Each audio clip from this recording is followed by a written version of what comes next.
Thanks for tuning in to Proline TV, part of the Our Lads Football Network, for this Friday, the 21st of November, 2025. I'm hosting the show as usual for a Friday. I'm your host, Greg DePalma, and joining me, as always, here on Friday are my partners here at Proline TV, Mark Lawrence and Jim Feist. How's it going, gentlemen? Doing real well. Jim, how are you doing? I'm doing good. We got a shout out to Adam. He says, how about them Texans? Yeah, how about them? I had them last night. I had the under. Got lucky with the under, I guess. But their defense is pretty damn good. Number one in the league, Jim. Number one overall. Yep. Wow. Yeah, and if anything, I think now we're at the point where I think it's official. The Bills are in trouble. This is going on too long. We're getting deep into the season. They're not getting any better. They have a head coach. They have a head coach that doesn't know how to maximize the super talented Josh Allen. It's been going on for years. He shouldn't be there. They need an offensive coordinator that can get creative and not wait for Josh Allen to become Superman. That's a ridiculous way to play football. And they need somebody like a Ben Johnson, somebody with that kind of mentality. If Ben Johnson had this guy, he'd be at the top of the world for a long time. Yeah, don't suggest that. Keep that to yourself. Okay. You know, the other side of the coin here is as bad as Buffalo appears to be right now, they could win out. I mean, they're the type of a team that has the ability to be able to win out. Obviously, they're going to have to play better than they are right now. But look at their schedule going out. They are at Pittsburgh. They're going to play Cincinnati. They're going to play at New England, Cleveland, Philadelphia, and the Jets. 2 games I think they're going to be pushed in, and that's obviously the Philadelphia and the New England football game. Everything else is a W for them. So they gather momentum going in. They're going to end up in the playoffs, and I don't know if they're going to catch New England or not, but I think this team is still going to be a playoff team by the end of the season. Oh, I think they're a playoff team. I just don't think they're maximizing the talent or putting the talent together on this team that needs to – I think it's being poorly managed. And, yes, because of the super talented Josh Allen, they can accomplish a lot. But he's being held back. He's not being maximized. Who would have thought that you could get 11-1 on the Buffalo Bills at the end of November and Josh Allen was still healthy? 11-1. Wow. 11-1 to what? To win the Super Bowl. Oh, okay. They're tied. Actually, there are a bunch of teams tied at 11-1, but they're 1 point away from being the 9th choice to win the Super Bowl. The Buffalo Bills. Let's take a look at their contracts and see what their salary cap. Oh, that's not it. Okay. So let's see. Look who. Okay, we all know Josh Allen's making the big bucks. All right. What on earth is Dawson Knox doing, making the second highest cap number on the team? Dawson Knox. You talk about the head coach. I think the general manager also has to go, Jim. Usually that's the case, yes. And then I know Milano's been banged up. That's been a big issue for them. No question, but a lot of teams have injuries. I look at this roster and I don't know. Look at these names and you just do not. Well, these are the guys that have the highest cap number, and I don't see a whole lot of top guys. I don't see like difference-making players. I mean, once you stop at Deion Dawkins, that's it. I mean, you got nice players, but especially, I mean, look, Curtis Samuel has a $9 million cap hit for the Buffalo Bills. What about James Cook? What's he making? Oh, he's still waiting for that new contract. He's getting that new deal, which was important, of course, in the offseason. He's making right now just $3.4 million because I guess he's about to make a lot more money next year or whenever. I know that it was a big issue in the offseason. So that's something they're eventually going to have to deal with.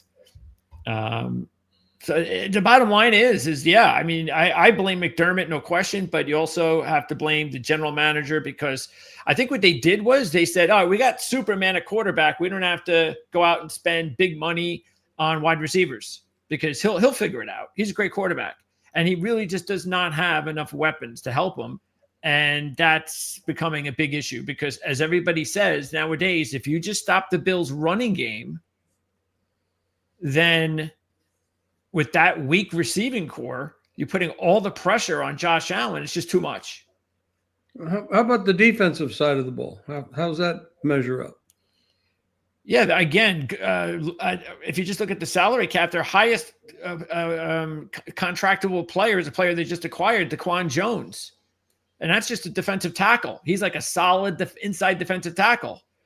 I mean, remember the Joey Bosa? They went out and got him. Greg Rousseau. They've really missed a lot on the edge rushers in the draft too.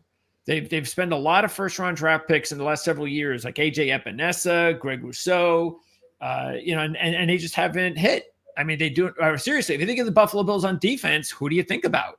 There's nobody on defense to think about and go, I'm worried about that guy. The first thought comes to my mind, Buffalo defense, is the word soft. They're terrible to the rush. You don't allow 5.5 yards of carry and expect to be an upper echelon team in the National Football League. You just don't do that. So that has to be addressed. You have to stop the run to be able to make anything else work defensively. Yeah, and that's where Matt Milano comes in too. I mean, he's just been sorely missed and he's been out like a lot the last couple of years.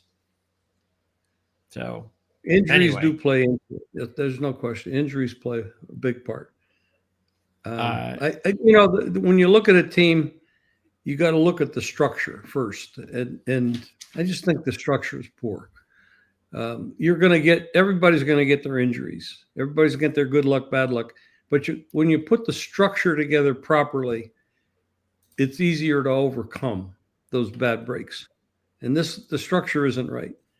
You might have the best quarterback in football. He's certainly the most athletic. And this has been going on for years. Now, granted, it's kind of like in basketball going against Michael Jordan in his heyday. It's hard to beat the guy, but there's like Mahomes out there and beating them. But they got there. They did a lot. They did a lot of things. Team the titles, right? Exactly. Yeah, they were there, but I think the right people put together. You can't be too hard. I mean, they did get there a few times. They were damn close, but right now they're not there. Definitely not there. Yeah, and I think that Josh Allen, I mean, he is the man.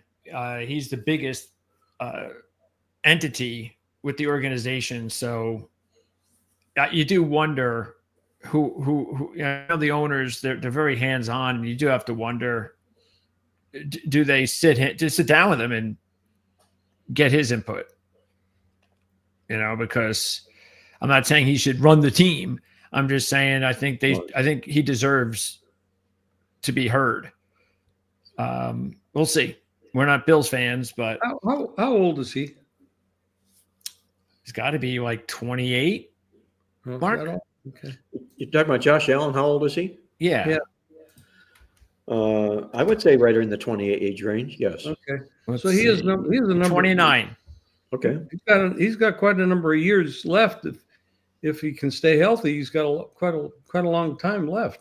Yeah, like dog years, like Aaron Rodgers years. He's got a lot of years left. This was the big play from last night. So they get the 4th and 27, and then they were unable to punch it in on 4th and short. Oh, this was earlier in the quarter, I should say. Yeah, see, this is the thing too. I don't know if they were without their tackle in this one, but just as soon as they lost their tackle in the game, man, it was like the floodgates opened. They were still having a hard time most of the game defending Houston's pass rush, but once they lost their tackle, it was over. Josh Allen had no time back there. So, that we see that with the Chargers and their offensive line problems and Herbert. Everywhere. If your offensive line can't protect it, the quarterback is nothing if he can't get protection. So, absolutely, yeah. But there are some good games to talk about. Yeah, if you take a look at the AFC, we'll stick there. And now Baltimore is only a game behind Pittsburgh. Pittsburgh's got the game against Chicago, and Baltimore should have a win over the Jets. So if Pittsburgh does not win this football game, gentlemen, we're going to have a tie among the AFC North with a lot of games left. I thought it would take a little bit longer than this for the Ravens to catch up, but not so much. Have Baltimore and Pittsburgh played yet this year? Baltimore and Pittsburgh. No, they have not. Yeah, so crazy. They got 2 games coming. Yes, they do. Both for December, that's 1st of December, and the last game of the season to close it out in January. Wow, they jammed it at the end of the season, both games. Yep. Wow. Yeah, a lot of that going on. Tyrod Taylor is starting for the Jets. That's a big upgrade over Fields, who shouldn't even be in the league, in my opinion. At least not a quarterback. But he's a great talent physically, but he needs another position. Pittsburgh is not a good team. They're an okay team, and Aaron Rodgers he's old. And okay at best, Jim. Pardon? Okay at best, they are. I think if I'm passing out grades like a school teacher, I'm giving them a C-. He's got a broken left wrist, most likely. He's in a cast. He's taken all his snaps in practice in the shotgun because it's hard to take it from the center when you have a hand. You possibly could be looking at some fumbles here. We can't handle the ball correctly. And I'm sure that Chicago can see that and will go after that. I'm not saying that Chicago is a great team, but they've been fortunate. They've played good enough to win, and they've got a lot of turnovers this year. Positive. That's positive. And Caleb seems to be growing, and Ben Johnson seems to be a damn good coach.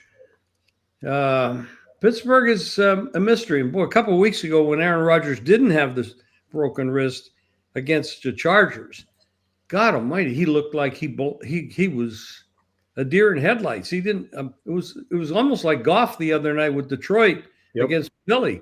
It's like the same look. Oh my God, what do I do now? It's like, wow, it was hard to watch. The Bears have a -6 differential as a 7-3 first place team. Scoring differential? Yes. Crazy.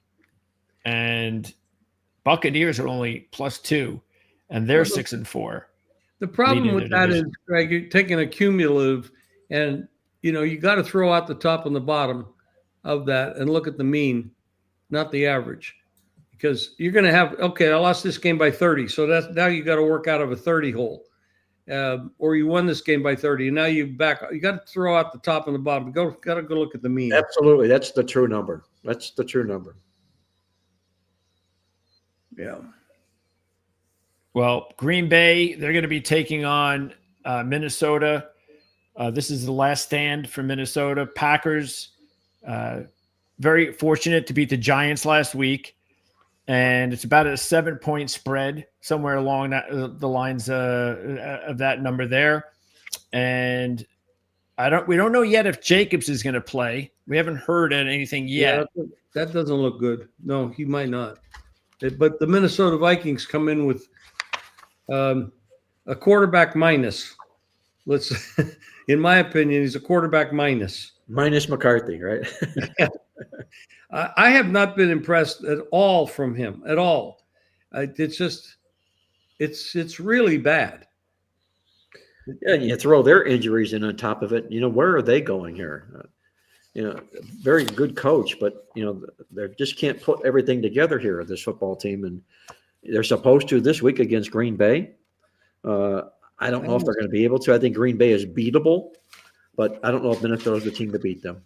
the other thing is you got an indoor team playing outdoors, and you can always get some bad weather can crop up in Green Bay. That's possible. So it doesn't look that way now, but this is an indoor team playing outdoors with McCarthy. You can look back at his college career. Michigan. You're playing with great players, all-star players, against a lot of players that are not all-stars on the opponent's teams. And sometimes you're gonna look really good. And of course, you have the metrics. You look at the body, you got the arm, all that stuff. But you can't throw them into the NFL and say, "Hey, go lead this franchise." Who's got a super roster? They have a championship roster. They got a lot of great players and a very good coach. This kid ain't ready. Well, I again, let's just keep in mind, this is his 6th career start. He quarterbacked the win over Detroit in 2 years. Go ahead. Yeah, he quarterbacked the win over Detroit. He had a terrible game against the Ravens and came back, did not play well early against Chicago. And what did he do at the end when it mattered? He led his team down the field and he scored a touchdown to take the lead with under a minute left. Whose job is that to win the game? It's the defense. They couldn't do it. And if the defense holds them, they're 5-5, and there's a different narrative. So this is why it's a team thing. Again, they're just not playing anywhere near as well as the team that they were last year. It's not like they had that team. They would be probably 6-4 this year if they had last year's team with JJ instead of, say, 8-1. But they'd still be a better team this year. They're just not as good this year as they were last year. And again, as Mark said, they've had some injuries. So, that's why I'm not going to – I think the Packers are vulnerable enough that if they can get a halfway decent performance from McCarthy, he's got to get better every game. That's what it's all about. And listening to O'Connell and McCarthy, they both agree. The bottom line is it's a mechanics thing, and it's about reps. That's what we talked about with the starts. He's having a problem. He's trying to figure out the best way of getting it's sort of like golf. You got to get that swing. It's the constant swing of the golf club, and it's the constant repetition. And he's having an issue with that, and he understands it. He admits it. Golf is a memory is what the swing is, basically. You do it enough. Yeah. And that's what he knows that. So over time, he'll get it. He'll figure that out. And when he does, he'll be a better quarterback. But right now, he's learning on the fly. And like you said, Jim, this was a team that won, 13 games last year? Should they have given the keys to the franchise, someone that was unproven with that sort of a record last year? Maybe not.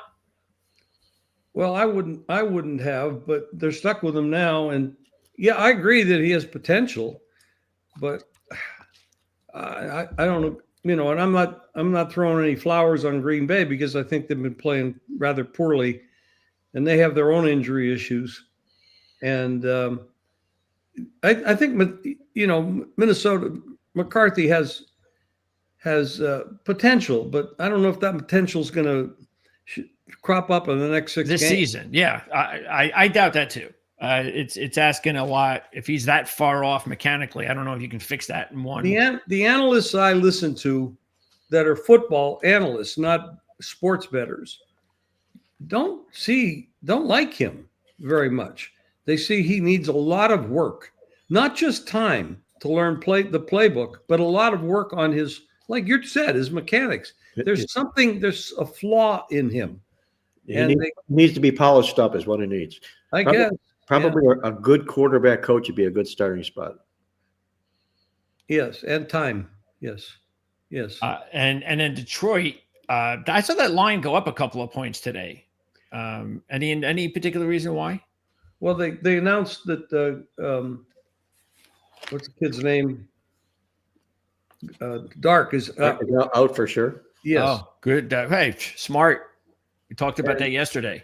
And then you got Detroit coming off a loss, and they have a great record coming off a loss, and they're going home where they played really well. And that was an embarrassing effort that they had against Philadelphia. Not that Philadelphia's bad, because they aren't. They're very good. But Goff looked as bad as he's ever looked in his life. Yeah, Go back 3 weeks ago. He looked as good as he's ever looked in his life. I know. Yeah. But this Philadelphia defense can do that to you. Yep. I mean, they have some real weapons on defense. What's holding them back is their offense. They're just very kind of stuck in the mud, and their defense still looks very good. I mean, nobody runs away from them.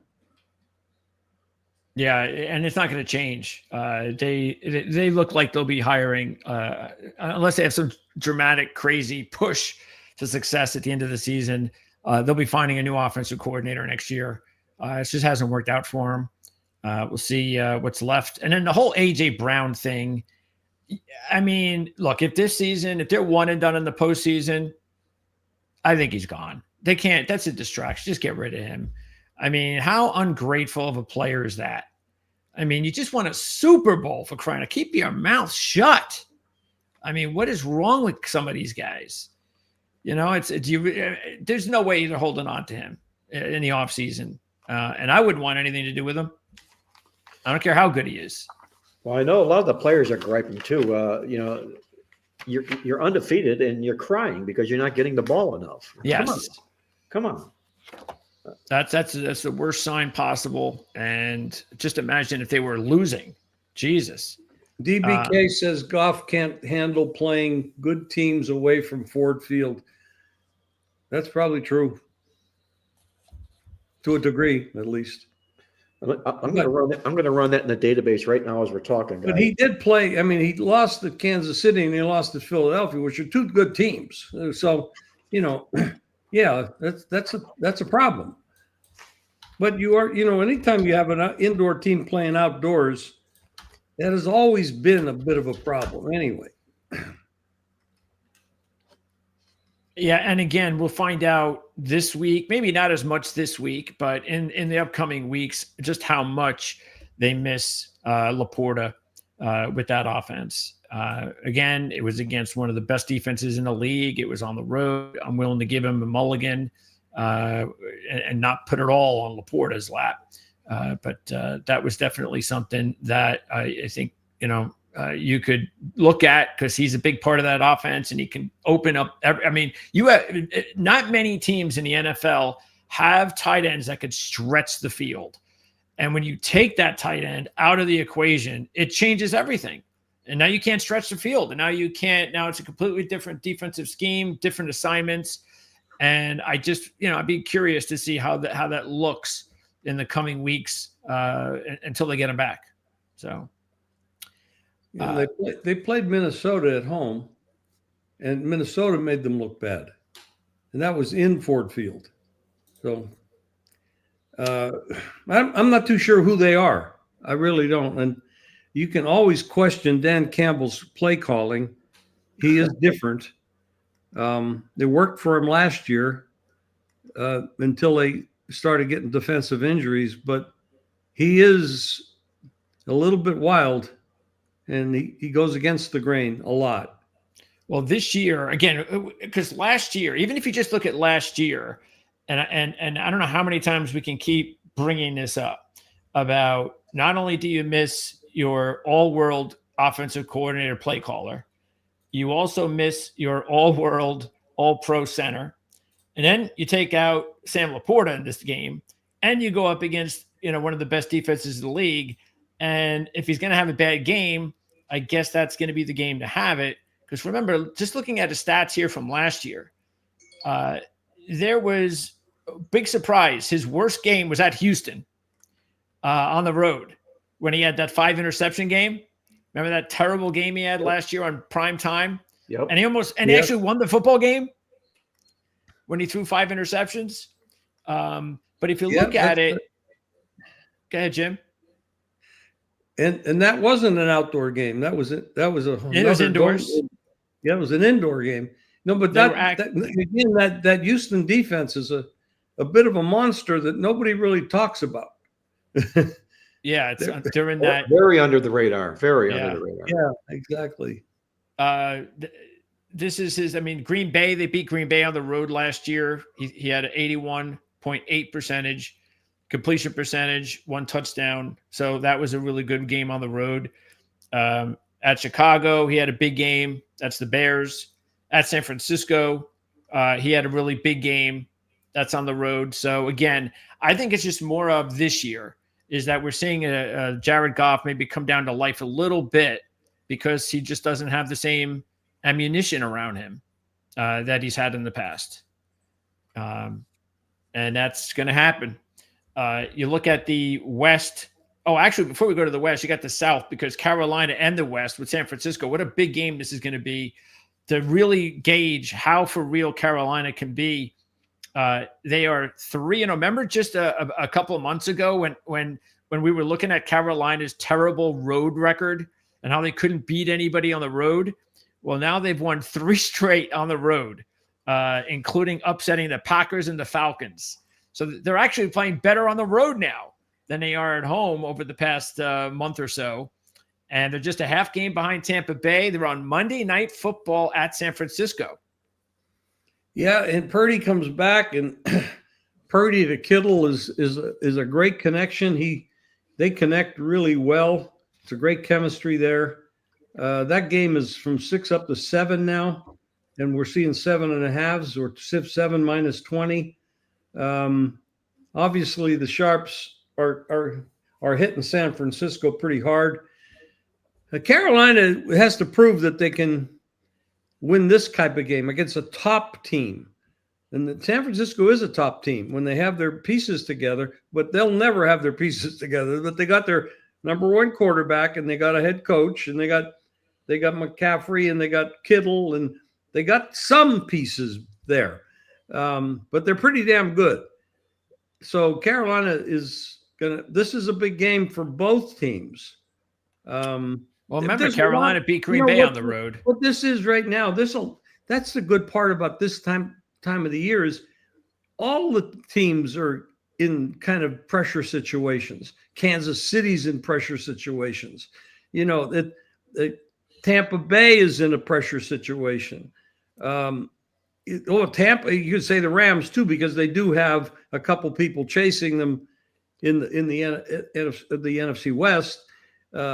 You got Jacksonville and Kansas City are probably vying for that last playoff spot, that wild card spot in the AFC, but Jacksonville has that big edge because they beat them, and so that's huge. I mean, there's so much different to talk about now because the playoffs are 6-7 weeks away, and which is hard to believe it's gone that fast. These games have so much more meaning, but I'm not going to say they need the game, because when you need the game, that means you were doing something wrong to put yourself in a position to need the game. But the question is, are they talented enough to win this game? And you got to go at man to man. Are they going to be able to do it? Can a Kansas City beat an Indianapolis who's been pretty hot all year? Can the coach, the offensive coach, defensive coach rise to the occasion in a big spot? These are the kind of things that make it very, very interesting. Who do you like in the game, Mark? Carolina, San Francisco? You got any feeling on that game?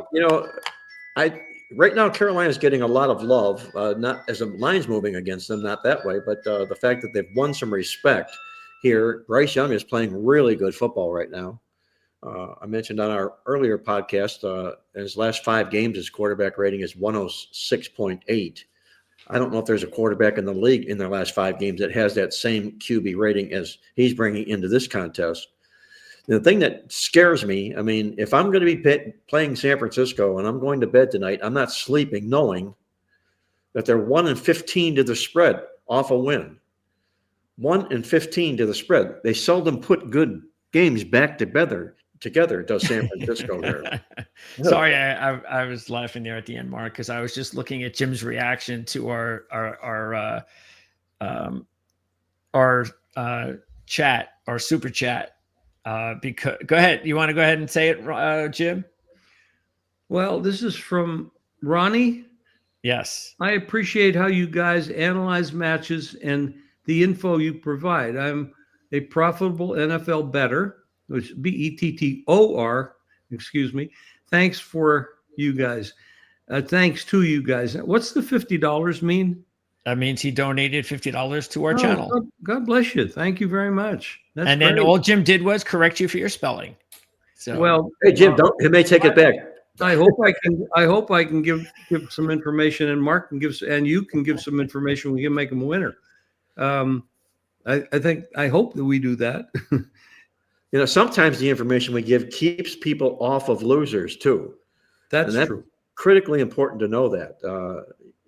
Would you rather win 100 or lose 110? So remember that. Sometimes I'm going to duck out here for a minute. Okay, if it keeps you off of a game, and put that light on. I forgot to put the light it's critically important. So sometimes if you don't have to reach in your pocket because something's telling you not to, I think that's just as much importance in a handicap as the handicap itself. Wait a minute. He already wrote back. He says, LOL, thanks for the correction. See, yeah, and I am not good at do it spelling, believe me, but that's the one thing I can spell. That's true. Yeah, absolutely. Thanks a lot, Ronnie. Appreciate that. And again, we remind everybody that hopefully it's not just about whenever we make you money or like you guys said, help you to avoid losing it, but just for everything that we do here, we're going to continue to do our best to make sure that the programs are also top notch, and that's what we're working on behind the scenes. So we're really excited, and these types of donations really, even if it's just $50 or $1, the fact is they really help us motivate us even more and remind us that we're on the right track and we're doing the right thing. And it doesn't even have to be just football. I was talking earlier with CJ, we're doing our top motorsports analyst, and I was going back. We were going back to the fact that I said to him, I said, I know it's not football, but I just want to let our motorsports audience know that in the last 2 years, we've really hit the mark on F1, the Formula One championship race. Last year, we told everybody that it was a great it was a great value play to take Max Verstappen to win the championship, and there were good odds on him to do it. He was far back, and he went and he won the championship, and then obviously we were made to look pretty good on that call, and we said the same thing in reverse this year, which was exactly along the lines of what you guys are saying. We weren't telling it. We didn't tell anybody anything where we were getting them to make money, but everybody was putting money on Max Verstappen to win the championship, and he was the favorite just a couple of weeks ago. And we warned everybody, don't do it, don't fall for it. The math does not calculate correctly for him to have a legitimate chance to win the championship. And 2 weeks later, the championship is over. He can't win it, and that's what you're talking about, guys. It's sometimes it's not just about winning money, but it's about making sure you guys don't lose it, so you can spend it on something else. Can I go off the track for a minute here? Sure. Oh, we've already been doing that the last 5 minutes, so you can keep it up. Well, I'm kind of an off the track guy. I'm a tough guy to keep on script because my brain goes all over the place, if there's any brain cells left. But Ronnie, I want to ask you a question. Do you like to play teasers? And you can send a note back. If you do, I'm going to give you one right now. So if you send back yes, I'll give it to you. I don't. Mark, do you like teasers? I don't do teasers, Jim. I just kind of stick to the. In fact, I don't even do it live in-game wagering. I just stick to straight plays. I don't even do parlays. Okay. Well, we did a show the other day, Don DeMarco's show, and Luke Finicaro was on. He's a teaser bettor. He used to like to play two team teasers, but Jimmy Piccaro's a teaser bettor? No, the Lou Finicaro. Oh, Lou Finicaro. Okay, yeah. Do you know Lou? Right. Do you know Lou? I know of him, Gamblou. Okay. Yeah, right. Yeah, Gamble Lou. Right. Well, he's pretty good at this, and he stopped playing two teamers because the prices went up so high. It used to be, very low juice, and now some places like DraftKings and FanDuel, some of them are charging $135, and he's stopped playing them, and he went to 3-team teasers. And I said, wow, that's the 3 teams you get 10 points to move the number. For example, you could take Pittsburgh plus 12.5, or you could take Detroit minus 2.5 or minus 3, because you can move the line 10 points. So he sort of leans to taking the favorite more so than I. So I looked at it, and Andy and I did some research in our podcast today and gave out there's some good information on this Proline TV channel, guys. Check it out. I'm telling you, it's good. So Andy and I did some digging in this teaser market and looking at these 3-teamers because Gamble Lou put us on track to this. And how about looking at how about you want to take Tampa Bay plus 16.5? Now you have to take 2 other teams. Okay. And this is where the bookmakers haven't adjusted the odds to choke you off the market. They've done it with the 2 to 6-point teasers, but they haven't done it with the 10-point teasers. So there's some value here in looking at other ways to win. That's what I'm trying to get at here. Well, Ronnie answered back. He doesn't. He only does straight plays. So, because we talked about this too, and this will be the last thing because we have to run. We'll wrap up with college football in a couple minutes, and that is the fact that sometimes it is better, or maybe it depends on who you are, Jim. But we talked about why don't you just if you like a team in that situation, let's just say a team was a 6-point favorite, and instead of doing the teaser, just do a parlay money lines, correct? If you, instead of taking 2 teams with 6-point favorite and putting them at even with the teaser, just go ahead and do a parlay on the money lines with those 2 teams. Absolutely, because the teasers cost too much now. You take two favorites that are 6 points, 6.5 points, and you take the money line on each and parlay them into it, and you get a much better, more favorable payout. Yes. And less of a loss if it doesn't win. Correct. Pardon me? And far less of a loss if it doesn't win. Absolutely. Right. Absolutely. And again, it's not so easy as we saw last night because there might have been a lot of people on the Bills on a teaser last night. And we see exactly how that doesn't always work out. So I'll guarantee if that was a Sunday game, it would have been devastating to the Survivor players. But a lot of the Survivor players don't play the Thursday games. You're right. Why is that? That's just, they don't want to put their picks in early. Okay. All right. So do you have anything else, Jim, before we let you go? What would you like from me?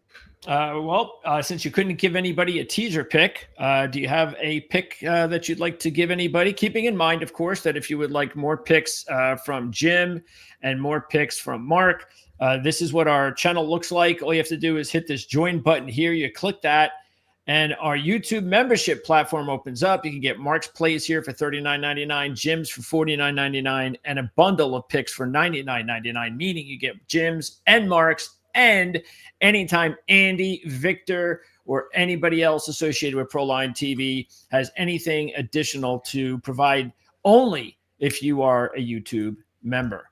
So do you have anything for us, Jim? Yes. Straight up. Don't need the points, but I suggest you take the points. Dallas will beat Philadelphia on the field straight up. You don't need the points, but I would take them. Like it. So you definitely would rather take the points than the money line, obviously. Well, you know, if you're $1,000 better, you put 500 on plus the points, maybe even buy it to 4 and 500 on the money line. Do it that way. Okay. Right now, the money line is about close to like 140, 145. We see it here at plus 145, plus 100 at plus 3, which is actually also good. So, that could be a season-changing victory if the Cowboys can get it after the way Quinn and Williams looked, and the defense. If that defense can just play a little bit better with that offense, they could be a dangerous team. Well, let me give you some reasons here. What you add to what you just said. The offensive line for Philadelphia is hurting. They got some players out. This is a revenge game in division because the first game of the year they played head-to-head in the first half of that game, and then had the lightning delay, came back in the second half and killed all the over-bettors because they only scored 3 points in that game. But Dallas has always been prolific all year long, except when they played Denver. Offensively, they have the weapons on offense. They're the real deal on offense. Now, Philadelphia, they're not a dog on defense. They're very good. So they have their work cut out for them. This is a big game for Dallas. This is the only chance they have to keep their life alive, their chances alive to get to the playoffs. And it's still a long shot. But to get revenge in division, to stay ahead of Giants and Washington and possibly make the playoffs, they're going to play their asses off. And at home, dog, I love it. I think Dallas. Well said, Jim. Well said. I totally agree with everything you said. I think you. you're going to find Dallas's best game this Sunday as well. Thank you. Yeah. Enjoy it, guys. Good Thanks, luck, Jim. Before you go, the fellow who inquired about Goff, the quarterback, I ran this in the database. He does struggle against good teams. In his career, when he plays anybody with a win percentage of better than 750, he's only 16-15, but on the road, he's 3-8. So Goff that's his entire career? That's his entire career, right? Okay. So that's not with Detroit, though. It's with also the Rams, right? Yeah. Okay. Interesting. Very good. Thank you, Mark. Thanks. You have a great weekend, okay? And thank you, Ronnie, for the donation. Appreciate it. All right. So you can check out Jim right now on the channel with his interview and show with Andy Isco on the teasers and the alternate lines. And you can also check out Jim's work with Victor King, and that will be posted a little bit later on the channel, depending, of course, if you're watching this show live or on demand.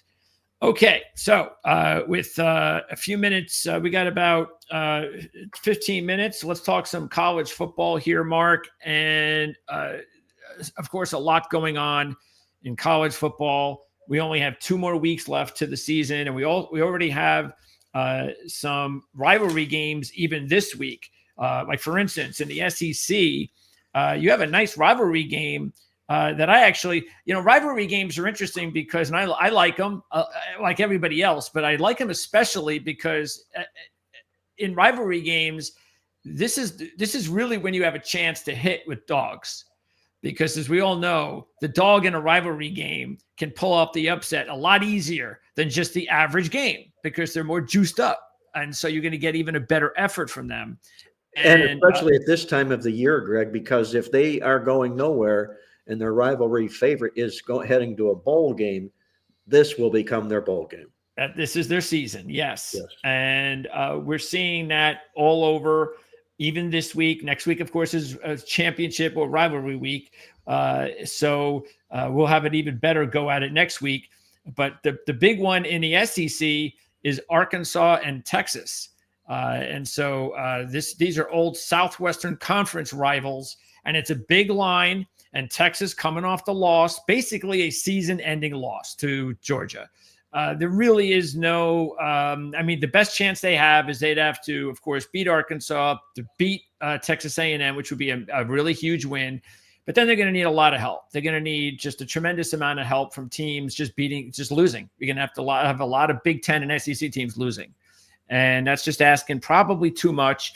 But this is a rivalry. You have an Arkansas team all year, Mark, that just can't win games, but they are probably I gotta think that they might be the best 2-8 team that we've seen in the last few years, because they could be 8-2 if they would just beat all the teams that they lost to in the final minutes of games. That's how talented they are. Matter of fact, they've covered 18 of the last 25 as a road dog, and Texas is 3-13-1 in their last 17 as a favorite of less than 17 when they take on an SEC opponent.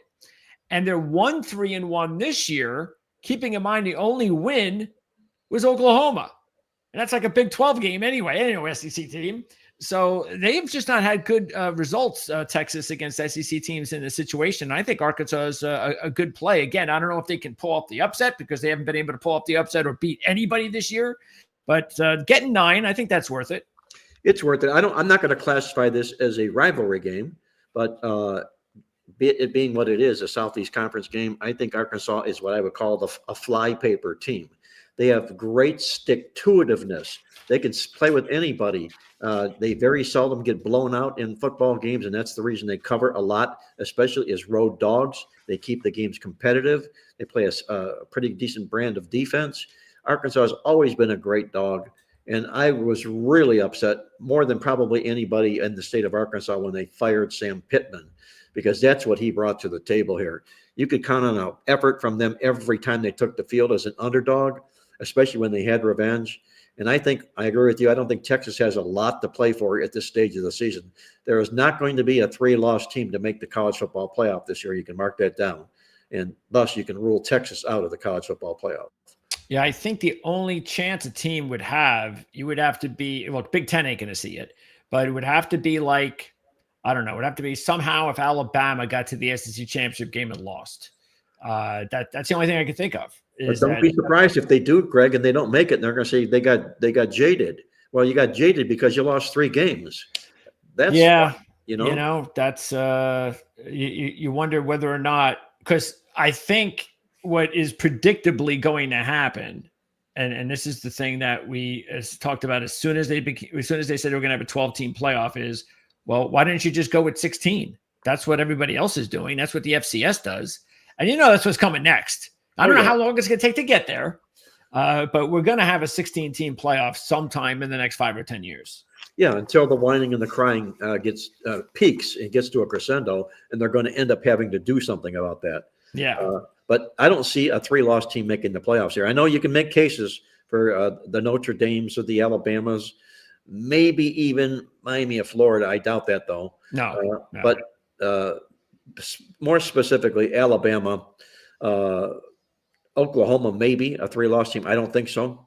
So I think Alabama's the only guy that maybe could crack that list that way this year. Yeah. But I don't think it's going to happen. And then you're going to get to talk, if a team like that were to if they make the SEC championship game and lose it, then there's going to be talk about, well, these championship games, if you're Alabama, you would have been better off not playing in it.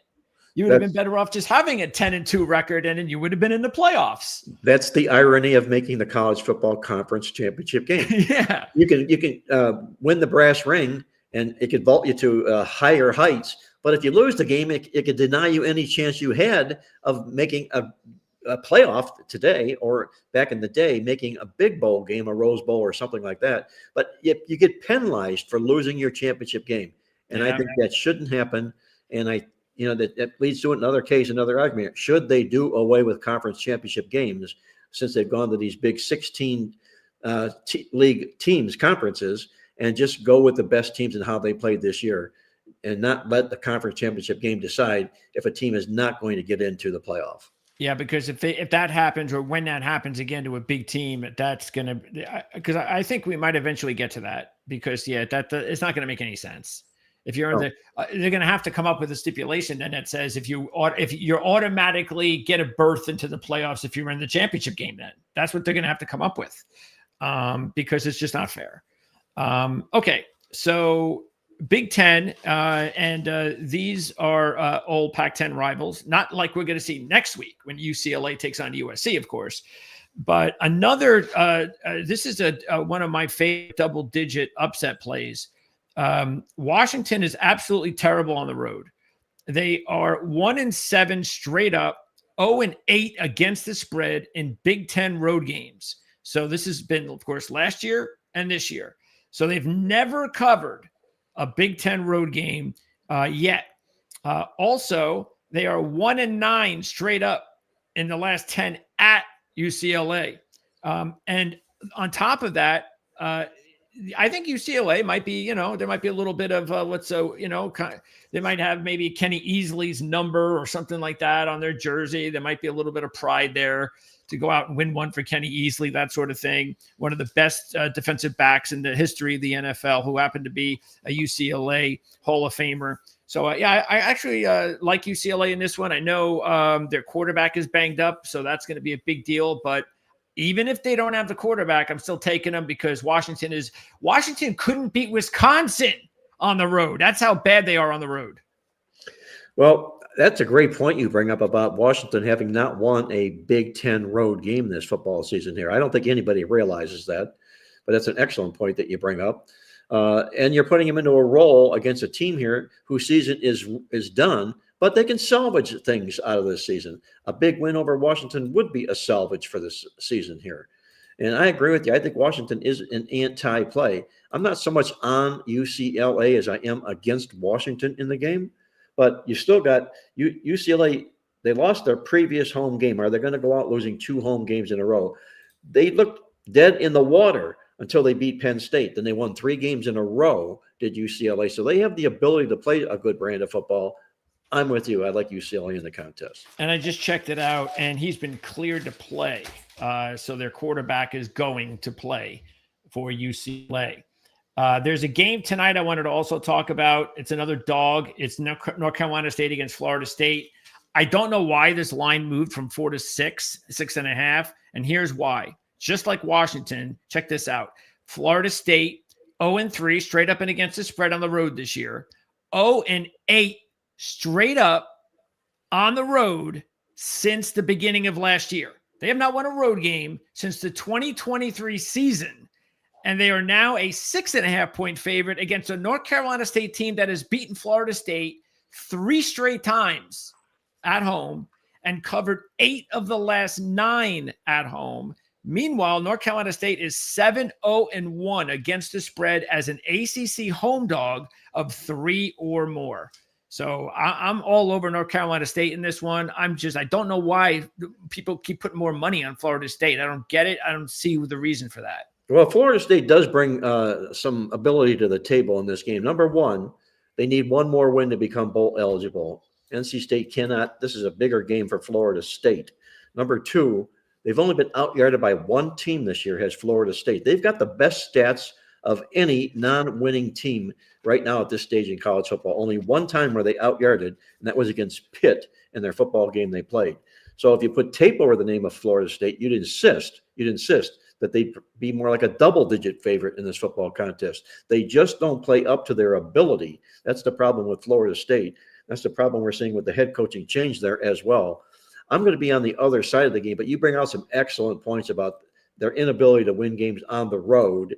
But now they're either going to have to win this game or they're going to have to win next week at Florida. One of these 2 games they have to win if they want to be bowlers this year. So it's got to be this week or it's got to be next week at Florida. I think they like their chances better this week. North Carolina State, if they win this week, then they're going to have to beat their arch rivals next week, North Carolina, to become bowl eligible. And speaking of North Carolina, they're playing their rivals Duke, and they're getting somewhere around 6.5. And we saw what happened once again with Duke last week. You know, they don't have a defense. They also need a win for bowl eligibility. North Carolina needs 2 in Bill Belichick's first year. The thing that sticks out to me, Duke hasn't won at Chapel Hill since 2017, and they're 0-7 against the spread as a road favorite following a double-digit straight-up loss. I'm actually taking North Carolina in this one as well. Well, I'm not a Dookie, that's for sure. I never did like Manny Diaz as their head coach. I think he's the perfect example of the Peter Principle guy. He's a great defensive coordinator, and he lacks as a head coach. Wherever he's been, he's lacked. He did resurrect a little bit this Duke program. They did need a punch in the arm. They got it. But you look inside what this football team's doing now. They're going backwards again here, Greg. They were out-yarded. That game they beat Clemson, they were out-yarded 124 yards in the football game. That's a buy sign. That's a tell. And now they're going to take on, in this particular contest, a North Carolina team who's playing some really pretty good defense here of late. Belichick fell asleep at the wheel early on in the football season here, but he's got this football team doing what he does best, and that's playing some pretty good defense, a good brand of defense here. And as you mentioned, North Carolina is still alive for a bowl game, which I would think he would want dearly more than anything else at all, a win here and a win at NC State, and he goes bowling. Wrapping everything up, just a few more things here to talk about. A couple of the double-digit upsets. I'm going to take Oklahoma State, maybe to win their first FBS game against Central Florida. And if you want to, I went over all of this stuff in depth on the Tuesday show. You can check that out. That's in the library. And then in the group of 5, we talked a little bit about it on yesterday's show. There's still a lot to play for in the AAC, even though Tulane's temporarily in the driver's seat. There's some big games this week. You got East Carolina at UTSA. That's a dangerous game for East Carolina because Texas San Antonio is really tough at home. Meanwhile, and playing their best football right now too, as well. Yeah, they're. I let everybody know about Owen McCown's stats at home. He's got a 13-0 touchdown to interception ratio at home this year. That's how tough they are at home. And East Carolina coming off the monster win last week against Memphis. I think Temple could be a dangerous spot for Tulane. Now there's all pressure. Greg. I think that's the surprise. That's the money line sleeper. Okay, and what is that up to now? I believe 3-1, probably something like that. It's going to be in that range, right? Yeah, and yeah, because now they're knocking on the bowl door as well. Temple is. Yes, they are.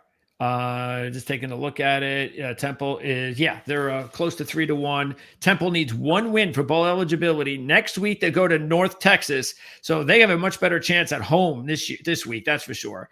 And Greg, they're playing some really solid football right now. 4 of the last 5 games, they've won the yards in those football games. That's an indicator that they're playing better than their record indicates.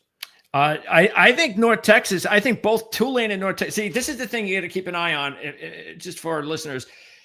Keep in mind, we're at the point in the season where there's so much pressure on the teams that are the favorite teams, are supposed to win, and they need to win to win championships, to get to championship games.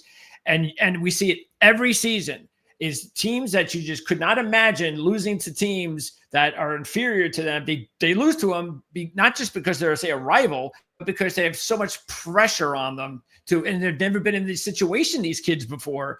And that's why there's a lot of opportunity to try to, pick up some really big upsets this week.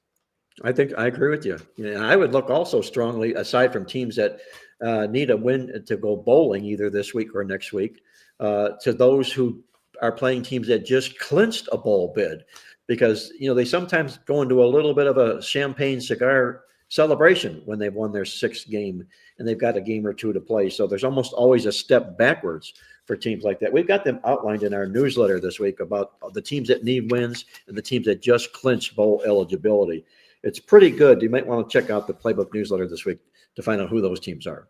And lastly, I think another team that could be dangerous, because they've been dangerous the last several years in this spot, is Rice against North Texas. Exactly. Another pressure situation for North Texas. Everybody's expecting them to blow them out.